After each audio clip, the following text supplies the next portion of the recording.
नमस्ते दोस्तों, स्वागत है आपका YouTube चैनल में। आज ऐसे टॉपिक पे बात करने वाले हैं, वो है इंपोर्ट एक्सपोर्ट बिजनेस स्टार्ट करने के लिए कितना खर्चा आता है, कितना इन्वेस्टमेंट करना पड़ता है, आप कौन से खर्चे बचा सकते हैं और कौन से खर्चे में आपको पेड करना पड़ता है। तो आप अगर नए इंपोर्टर हो, एक्सपोर्टर हो, तो आपके मन में सवाल होगा कि एक्सपोर्ट करने के लिए कितना इन्वेस्टमेंट लगता है। तो उसके बारे में आज ये वीडियो में बताने वाला हूँ। तो चलो दोस्तों, शुरुआत करते हैं। क्या आप जानते हैं कि 10-20 हजार में भी आप इंपोर्ट एक्सपोर्ट बिजनेस स्टार्ट करते हो?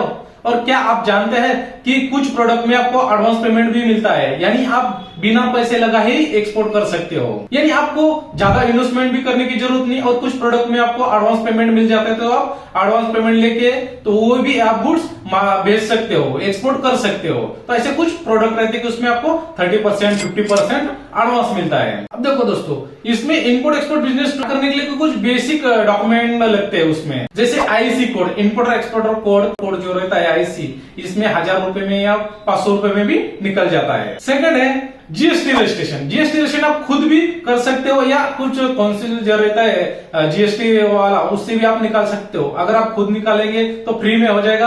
अगर कुछ प्रोफेशनल लेवल से आप जीएसटी निकालने को बोलेंगे तो उसमें 1500, 2000 रुपए या 3000 रुपए तक ले सकता है। नेक्स्ट है, एक करंट अकाउंट चाहिए आपको। इंपोर्ट एक्सपोर्ट बिजनेस स्टार्ट करने के लिए, एक्सपोर्ट के लिए तो करंट अकाउंट लगता है उसमें, तो आपको एक करंट अकाउंट ओपन करना चाहिए। वो जीरो बैलेंस में भी चलता है और इसके कुछ चार्जेस भी नहीं लगते इसको अकाउंट ओपनिंग करने के लिए। नेक्स्ट है, आपको एक्सपोर्ट बिजनेस स्टार्ट करने के लिए और एक्सपोर्ट भेजने के लिए गुड्स, तो आपको डीएससी की कभी भी जरूरत लगती है। तो एक्सपोर्ट बिजनेस स्टार्ट करने के लिए आपको डिजिटल सिग्नेचर लगता है, डीएससी। तो डीएससी का खर्चा 1500 या 2000 तक लेते हैं, तो आप वो भी निकालना बहुत जरूरी है। आप इंपोर्ट एक्सपोर्ट बिजनेस कर रहे हो तो आपको डीजेपी और आइस गेट पर रजिस्ट्रेशन करना कंपलसरी है। वहां पे रजिस्ट्रेशन आपको फ्री में हो जाएगा, इसको कुछ फीस भी पेड करने की जरूरत नहीं रहती है। तो आपको ये जितने बताए हैं, तो इंपोर्ट एक्सपोर्ट बिजनेस स्टार्ट करने से पहले आपको ये डॉक्यूमेंटेशन और रजिस्ट्रेशन करना बहुत जरूरी है। उसमें आपको IEC, GST, AD code, DGFT पे रजिस्ट्रेशन, आइसगेट पे रजिस्ट्रेशन और जीएसटी रजिस्ट्रेशन, ऐसे कुछ बेसिक आपको डॉक्यूमेंटेशन वहां पे रजिस्ट्रेशन करना पड़ता है। इस टोटल खर्चा अगर आप डॉक्यूमेंट निकालने के में देखेंगे तो 2000 से 2500, 3000 तक आपको ये निकल जाता है। अगर आप खुद निकालेंगे तो इसमें और कम हो जाता है। प्रोडक्ट और मार्केट रिसर्च करने का कॉस्ट कितना रहता है? प्रोडक्ट चुनना सबसे बड़ा स्टेप है। तो इसमें आपको दो प्रकार के खर्चा आता है उसमें। फर्स्ट है फ्री मेथड, इसमें आपको कोई खर्चा नहीं आएगा, फ्री कॉस्ट रहेगा। दूसरा है पेड कॉस्ट, उसमें आपको कुछ पैसे पेड करने पड़ते हैं। फ्री मेथड में आपको कौन से साइट पे आपको वहां से खर्चा बचा सकते हो? पहला है B2B, Alibaba portal, Google trend, export hub, जो व्हाट्सएप ग्रुप रहता है एक्सपोर्टर का, आप वहां से भी फ्री में आप कर सकते हो। सोशल मीडिया साइट जो फेसबुक, इंस्टाग्राम, यहाँ से भी आपको ये फ्री में हो सकता है। अब सेकंड है पेड मेथड में। पेड मेथड में क्या क्या आता है? फर्स्ट है मार्केट रिसर्च रिपोर्ट, ये 500 से 2000 रुपए तक लेता है। सेकंड है इंटरनेशनल लिस्ट निकालना, 1000 से 5000 तक लेता है। अगर आप ये एवरेज कॉस्ट देखेंगे, मिनिमम 0 से मैक्सिमम 6000 तक आपको ये खर्चा आ सकता है पेड में। नेक्स्ट है एक्सपोर्ट शिपमेंट में आने वाले मेन चार्जेस कौन से रहते हैं। अगर आप एक्सपोर्ट कर रहे हो, अगर आप मैन्युफैक्चरर हो, तो आपको उसमें 0 कॉस्ट खर्चा आता है। लेकिन आप एक ट्रेडर हो तो आपका 20 से 30% का मार्जिन कम हो जाता है। एग्जांपल देखते हैं हम। अगर आप मसाले भेज रहे हो, एक्सपोर्ट कर रहे हो, 80 रुपए पर केजी से आप मसाला एक्सपोर्ट कर रहे हो। आपने 1 पैलेट किया तो उसमें 500 केजी हुआ, तो 500 केजी के हिसाब से 80 रुपए से हो गया 40,000 का। अब देखते हैं उसमें पैकेजिंग कितना खर्चा हुआ, पैकेजिंग कॉस्ट कितना खर्चा हुआ है। अगर आपने गोनी बैग से किया है तो 10 से 15 रुपए खर्चा हुआ है। आपने कार्टन से किया है तो 10 से 20 रुपए का खर्चा हुआ है। अगर आपने कार्टन बॉक्सेस से किया है तो 20 से 40 रुपए का खर्चा होता है। एक्सपोर्ट पैकेजिंग 2 रुपए से 5 रुपए पर किलो के हिसाब से उसमें खर्चा होता है। अगर इसका 500 किलो के लिए अगर एवरेज निकालेंगे तो इसमें कम से कम खर्चा आपका 2000 से मैक्सिमम 5000 रुपए तक होता है। तो आपने गुड्स पैकिंग कर लिया, आपने कार्टेज के हिसाब से बॉक्स भेज दिया।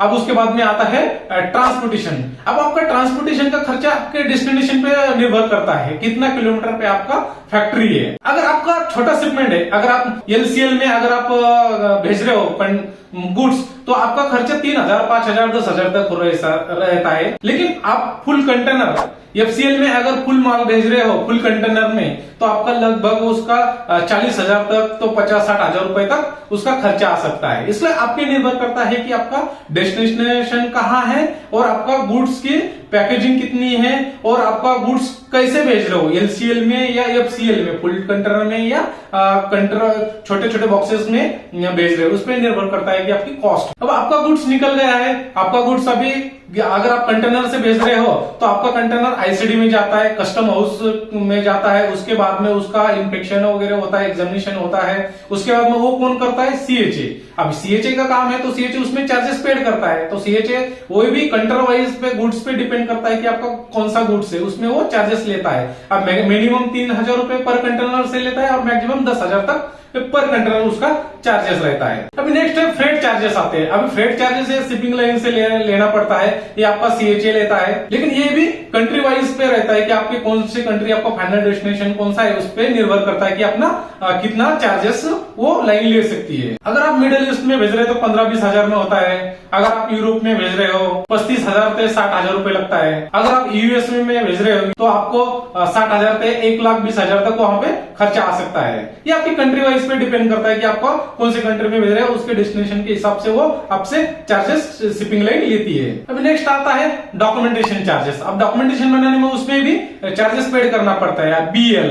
अब एक बिल ऑफ लैंडिंग बनाने के लिए आपको 1,500 से 3,500 रुपए तक आता है, बोले तो लगभग 4,000 रुपए खर्चा आ जाता है एक बीएल के अगेंस्ट। अब सर्टिफिकेट ऑफ ओरिजिन बनाना, तो सर्टिफिकेट ऑफ ओरिजिन बनाने के लिए आपको अभी निर्भर करता है कौन सा सर्टिफिकेट ऑफ ओरिजिन है, नॉन प्रोफेशनल है, प्रोफेशनल है, उसमें सीओ का कुछ बेनिफिट है, तो उसमें अभी नॉर्मल अगर रहा तो 400-600 रुपए में भी बन जाता है। अगर आप फ्री ट्रेड अग्रीमेंट में कुछ सर्टिफिकेट ऑफ ओरिजिन का इस्तेमाल कर रहे हैं तो उसको चार्जेस अलग लगते हैं। एलसीएल में अगर आप गुड्स भेज रहे हो तो आपको लगभग खर्चा कितना आता है, 15,000 से 40,000 में हो जाता है। लेकिन वही गुड्स अगर आप एफसीएल में फुल कंटेनर 20 फीट में भेज रहे हो तो आपको 2 लाख से 4 लाख तक खर्चा आ जाता है। तो ये एक्सपोर्ट शिपमेंट में इतना खर्चा फुल कंटेनर के अगेंस्ट आता है, उसमें भी प्रोडक्ट कॉस्ट अलग रहती है। दोस्तों अब तक आपने देख लिया एक्सपोर्ट का, यार एक्सपोर्ट करते हो कितना खर्चा आता है, लेकिन आप इंपोर्ट करते हो तो इंपोर्ट में ज्यादा खर्चा आता है।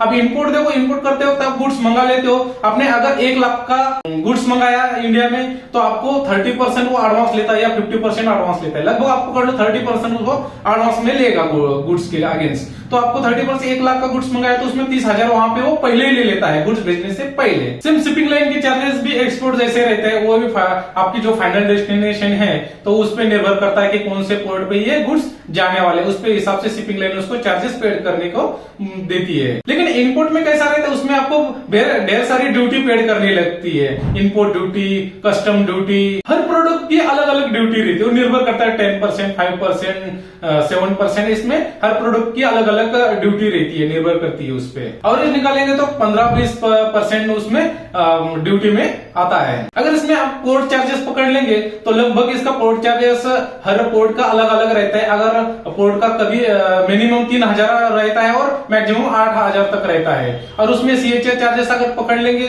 तो उसमें कोई सीएचए 3,000 लेता है तो कोई 10,000 तक लेता है मैक्सिमम उसमें भी। दोस्तों अगर आप इंपोर्ट करना चाहते हो, अगर आपने स्मॉल इंपोर्ट किया, छोटे बजट से स्टार्ट किया या छोटे गुड्स से स्टार्ट किया तो लगभग 40 तो 50,000 में वो इंपोर्ट हो जाता है। अगर मीडियम टाइप का किया आपने तो 1.5 लाख तक जाता है। अगर आपने लार्ज इंपोर्ट किया तो उसमें मिनिमम 5 लाख से 20 लाख तक हाईएस्ट रहता है। उसमें मशीनरी पार्ट्स आते हैं, जो हायर वॉल्यूम वाले गुड्स रहते हैं तो इसमें आते हैं। क्या एक्सपोर्ट के बिना इन्वेस्टमेंट पॉसिबल है? हाँ पॉसिबल है। वो है ये 3 तरीके के। फर्स्ट है एडवांस पेमेंट एक्सपोर्ट। तो इसमें आप कैसे एक्सपोर्ट कर सकते हो, जो बायर रहते हैं, ऑर्डर देने वाला रहता है, वो 30% या 100% आपको एडवांस पेमेंट दे देता है। तो फिर वो एडवांस पेमेंट आप तो उस पे आप जो जिससे माल परचेस कर रहे हो उसको आप वो पेमेंट आप देके खुद विदाउट इन्वेस्टमेंट करके आप उनको गुड्स एक्सपोर्ट कर सकते हो। सेकंड है मर्चेंट एक्सपोर्टर। मैन्युफैक्चर गुड्स बनाता है, आप सिर्फ प्रॉफिट कमाते हो। ये 10 से 15,000 में स्टार्ट हो सकता है। अगर आप एक मर्चेंट एक्सपोर्टर के साथ में काम करते हो तो आप शिपिंग और प्रॉफिट कमा के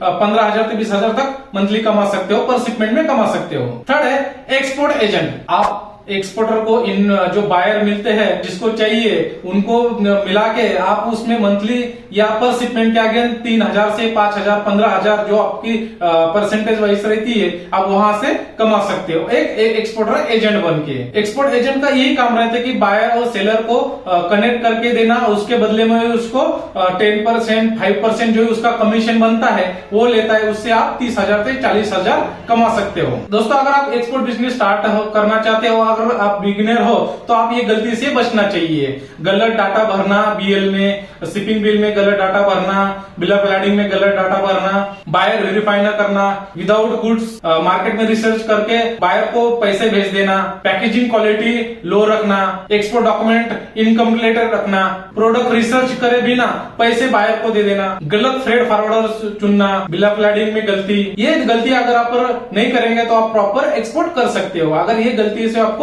ध्यान में लेके एक्सपोर्ट करना चाहिए, ये गलती से आप बच के रहना चाहिए। उम्मीद करता हूं दोस्तों आपको ये वीडियो अच्छा लगा होगा। आपने देखा कम पैसे में भी एक्सपोर्ट किया जाता है, आप कैसे कैसे टाइप के आप उसमें इन्वेस्टमेंट करके आप एक्सपोर्ट कर सकते हो। तो दोस्तों आपको ये वीडियो अच्छा लगा होगा तो लाइक शेयर कमेंट और चैनल को सब्सक्राइब जरूर करना दोस्तों। मिलते हैं अगले वीडियो में, तब तक के लिए जय हिंद।